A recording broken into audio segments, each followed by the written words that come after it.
Hello everyone, আসসালামু আলাইকুম সবাইকে। আমি হচ্ছে এই রাতের বেলা মানে গ্রামে হচ্ছে মাটির রান্নাঘরে এই শীতের পিঠা খেতে অনেক ভালো লাগে। নানু পিঠা বানাইতেছে, তো চিতই পিঠা দেখলে হচ্ছে আমার নানার কথা মনে পড়ে। আমি আর আমার নানা হচ্ছে চিতই পিঠা নানু বানাতো, আমরা বলতাম যে মরিচ আর রসুন ভর্তা করে দিত। তো নানা আর আমি পাটার মধ্যে ভর্তা নিয়ে খাইতাম, কিন্তু নানা নাই, স্মৃতি আসলে থেকে যায়।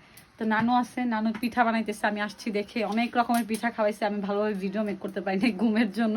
নানু রান্না বান্না করে বসে থাকে। এই যে নানু এখানে গরুর মাংস, চিতই পিঠা আর হচ্ছে দুধ চিতই পিঠা বানাবে। হ্যাঁ, নানু ফেসটা একটু নাও, এখন দুধ চিতই পিঠা বানাবে।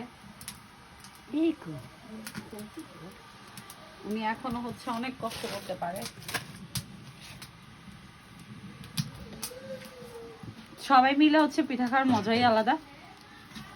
মানে আমি অনেক ভিডিও মানে যে নিব, আমি আইসা ঘুম ওই আমার পছন্দের শহর, এই শহরের একটা স্মৃতি আছে আমি বলি।